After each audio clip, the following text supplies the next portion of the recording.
Number 42-43 या ठिकाणी आलेलो आहे आणि आता ह्या घरामध्ये आम्ही आहोत. तर घरामध्ये सुद्धा कसं ड्रेनेजचे पाणी येत असते, कारण यांच्याकडे ड्रेनेजची व्यवस्था पालिकेने दिलेलीच नाही काही. बारीक बारीक बारीक जाते पाणी. हे बघा, असं ड्रेनेजचं पाणी रिव्हर्स फिरून येते, कारण ड्रेनेजची व्यवस्था नाही. आणि विशेष म्हणजे या परिसरामध्ये आजही 2025 एंड पर्यंत आजही इथल्या महिलांना मुलींना उघड्यावर शौचाला जावं लागतं. याच्यापेक्षा ते पालिकेसाठी लाजिरवाणी गोष्ट काय असू शकते? पालिकेचे भ्रष्ट अधिकारी काय करतात, किती दुष्टपणा असा असतोय. छोटे छोटे मुले सर. हा, आता ह्या मुलांना पिण्याचं शुद्ध पाणी मिळणार नाही हा प्रश्न आहे. यांना इथे मच्छर चावणार, डेंग्यू मलेरिया हिवताप ह्यांनी ते जर्जर होणार. हा ना, मच्छर चावलेत ना काल.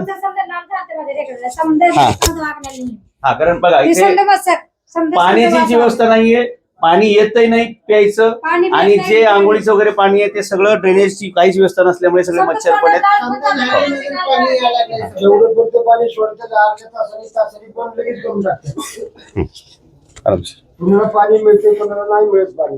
पिंपरी नगरपालिकेच्या भ्रष्ट कारभाराचे हा एक धडधडीत पुरावा आहे, ज्याचं बीबीसी आणि बाकी सगळ्यांनी पण दखल घ्यावी अशा प्रकारची इथं स्टोरी आहे.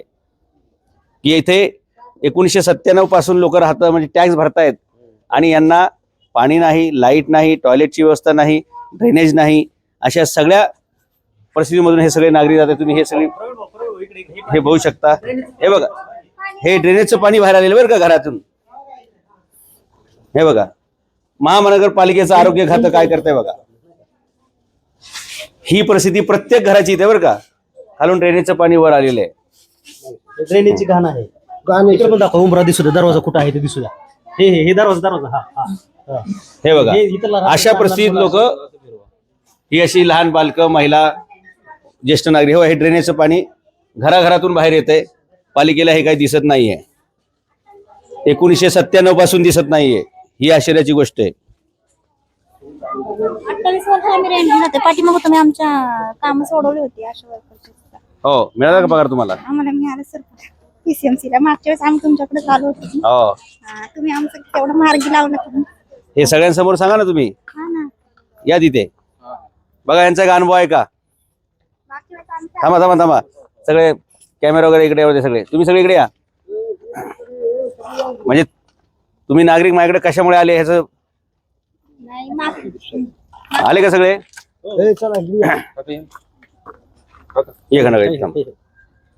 मागच्या वेळेस सरांना आम्ही असंच भेटलो होतो. आमचं 4-5 महिन्याचा पेमेंट पेंडिंग होता आशा वर्करचा. तर सगळ्यांच्या रेंटनी वगैरे घर असे खूप प्रॉब्लेम असायचे. तर आशा वर्करचा पेमेंटच होत नव्हता. मग आम्ही 2-3 आशा वर्कर आमच्या पीसीएमसीच्या सरांकडे गेले होते. त्यावेळेस सरांनी व्यवस्थित आमच्या सरांना पण सांगितलं की आशा वर्करचे प्रॉब्लेम्स असे तसे, तुम्ही लवकरात लवकर त्यांचा पेमेंट करा. एका दिवसामध्ये सर म्हटले हो, 2-3 दिवसात आमचा पेमेंट आमच्या अकाउंटला आला. सरांनी सांगितलं, त्याच्यामुळे आज नाही का आम्हाला व्यवस्थित पेमेंट टाइम टू टाइम मिळतो. आशा वर्करला पण भेटतो व्यवस्थित. खरंच सरांचं जेवढं कौतुक करेल तेवढं कमीच. त्यांच्याकडे आपलं कुठलं पण काम गेलं ना, ते मार्गी लावल्याशिवाय नाही का राहत नाही. आणि इथून पुढे पण आमचं जेवढं असेल ना, आता जे आमचं घराचं काम आहे, एकतर आम्ही 28-30 वर्षात त्रास काढतोय. आम्हाला इथं राहण्याची सोय नाही, कुठल्याही कामात आम्हाला कुठल्याही व्यवस्थित नाही, ना ड्रेनेज नाही, ना लाईट नाही, ना पाणी नाही. आता हे सर्व आम्ही सरांना सांगितले. घरातले सगळ्यांचे प्रॉब्लेम दाखवले. सगळ्यांच्या घरात काय कंडिशन आहे ते सुद्धा आता सरांनी स्वतःहून बघितले. एक वेळेस तुम्ही आमचं एवढं काम मार्गी लावा सर, आम्ही तुमचे खूप खूप आभारी राहणार. आणि आमचं जे पण तुम्ही इथून तिथपर्यंत बघितलं ना, हेच तुम्ही जर पावसाळ्यात आला असता ना, तर तुम्हाला चालता सुद्धा आलं नसतं. इतका गाळ, इथपर्यंत गाळ, लेकरं पडतात, पाय हात, कारण वयस्कर लोक पण आहे, चिकनगुन्या आहे, डेंग्यू आहे, मोठे मोठे आजार आहे, ताप आहे, हे सगळे कसे किती, म्हणजे वैद्यकीय क्षेत्रात मी पण कामाला आहे. मला सर्वे करावा लागतो या सगळ्या एरियाचा. आता माझ्याकडे सगळ्या घरांचा सर्वे, सगळी लोक आहेत, लहान बाळांचं सगळं असतं आमच्याकडे. तर मला पण त्रास होतो इथं चिखलात यायचं, सर्वे करायचा. एकदा आम्हाला रस्ता मिळाला, आम्हाला सगळी सोय झाली, तर काहीच काम करायला आम्हाला पण अडचण येणार. किती घरे तिथं? 18-20 घरं आहेत. लोकसंख्या किती असेल तुमची? लोकसंख्या 200च्या आसपास आहे. 200च्या आसपास लोकसंख्येचा परिसर महानगरपालिकेला काय सूक्ष्मदर्शिकेतून, म्हणजे मायक्रोस्कोप मधून बघितल्यानंतर सापडेल का? सॅटेलाइट इमेजवरनं सुद्धा कळू शकते. 200 लोक राहतात. हा किती एकर एरिया असेल? एरिया किती एकर असेल? 2 एकरचा एरिया. गुगल अर्थ मॅपवर पण दिसू शकतो. पालिकेला तर अधिकाऱ्यांना प्रत्यक्ष येऊन दिसत नसेल डोळ्यांना. मोतीबिंदू झाले का काय चेक करूया आपण. हजेरी घेऊया. आम्हाला या जागेचा काही उपयोगच नाहीये ना. आम्ही एवढं टॅक्स सगळं भरतोय ना व्यवस्थित, पण आम्हाला ती सोय पाहिजे ना. ती सोय यांनी दिलीच नाहीये. कसं करायचं मग? आम्ही टॅक्स भरायचं, सगळं द्यायचं, आणि आम्ही आज भाड्याने राहतोय सर. 28 वर्ष आम्ही भाड्याने राहतोय. टॅक्स घेणं आमचं काम आहे आणि त्रास देणं पण आमचंच काम आहे, नाही नाही, असं पालिकेचं धोरण आहे. आता तुम्ही सांगा. बरोबर ना?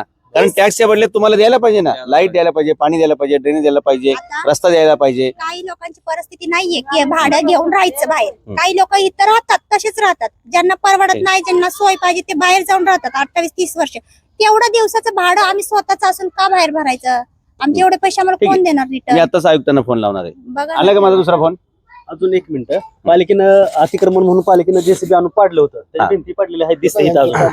ओके, म्हणजे अतिक्रमण पथक इथपर्यंत येतं, हो. पण बाकीची पथकं काही पोहोचत नाहीत. हा. आपण आयुक्तांना फोन लावणार आहे. कॅमेऱ्यातच घेतोय मी.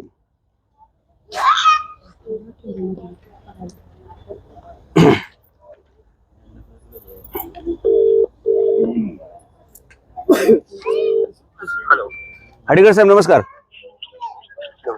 बोलता येईल? नामदेवराव जाधव बोलतोय, सनाई छत्रपती शासन पक्ष.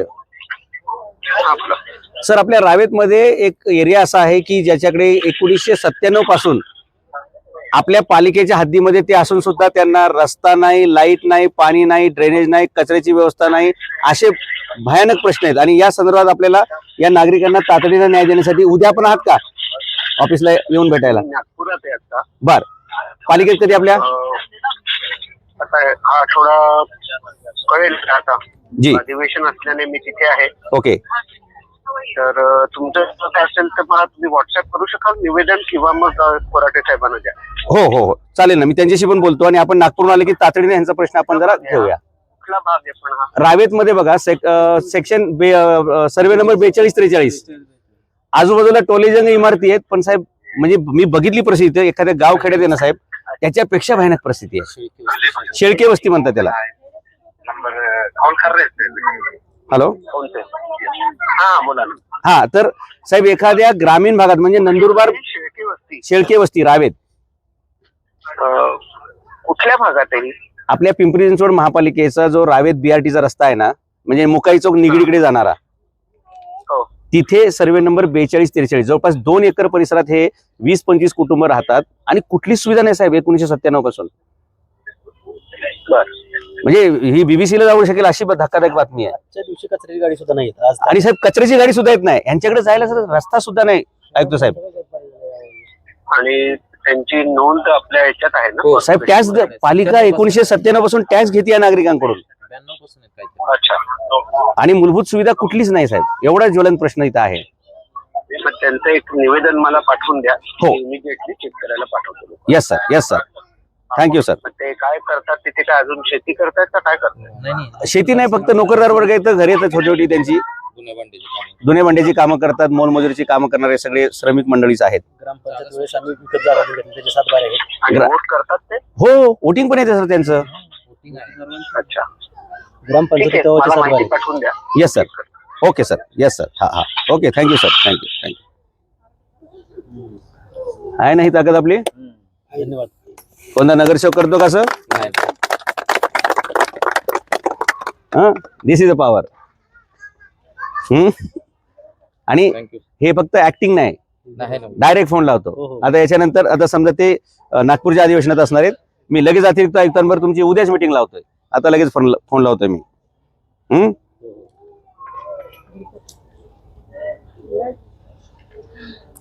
आणि तुम्ही रातोरात निवेदन तयार करायचंय. उद्या सकाळपर्यंत त्यांच्या टेबलावरती असणार आहे. ओके, तुम्ही आता योग्य माणसाकडे आलेला आहात. हो.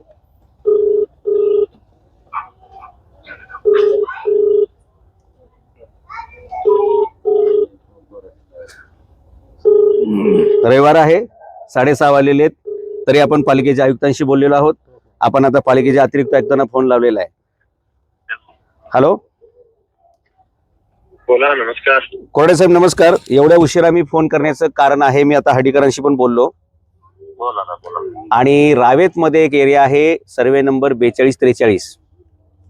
तुम्हाला ऐकून धक्का बसेल, 1997 पासून ते पालिकेच्या हद्दीत आहेत, प्रॉपर्टी टॅक्स भरतात, परंतु पालिकेने त्यांना रस्ता दिलेला नाही, लाईट नाही, पाणी नाही, ड्रेनेजची व्यवस्था नाही, कचऱ्याची सोय नाही.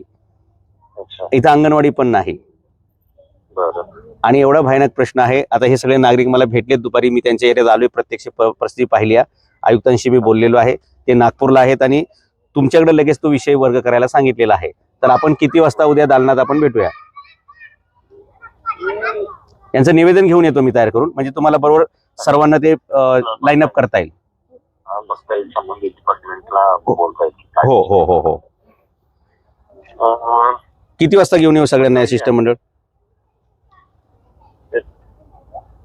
तसं या ना 12:30च्या आसपास, 12 ते 12:30. ठीक आहे, 12-12:30 वाजता उद्यांचं एक निवडक लोकांचं शिष्टमंडळ घेऊन मी येतो, म्हणजे प्रत्यक्ष तुम्हाला त्या प्रसंगाची सिव्हिरिटी पण कळेल आणि सिन्सिअरली तुम्हाला पण तो प्रश्न हाताळून एक चांगल्या नागरिकांना न्याय देता येईल. या आपण बघू आणि संबंधित डिपार्टमेंटला पण करू आपण. हो हो हो. Yes sir, thank you sir. Okay.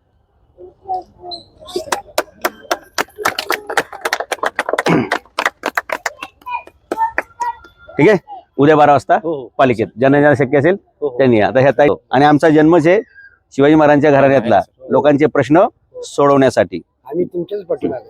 नाही नाही, आमच्या सोबत राहा. हो, सोबत ओके ओके, चलो ठीक आहे. तुमच्या Yes. सोबत राहणार. ओके, ठीक आहे खंडागळे. हो हो Yes. धन्यवाद. उद्या 12 वाजता या, ज्याला ज्याला वेळ आहे. आणि 1 महिन्याच्या आतमध्ये इथे निवडणूक लागायच्या अगोदर इथे लाईट असेल, पाणी असेल, ड्रेनेज असेल, कचऱ्याची गाडी येईल. हा जाधवांचा शब्द आहे. हो, धन्यवाद. छत्रपती शासन सगळंच करून देऊ, तुम्ही काळजीच करू नका. ओके, तुमची संपत्ती. हो, खरंय. येऊ? तुम्ही आल्या आमच्या इथे एवढं बघितलं त्यावेळेला आम्ही सगळे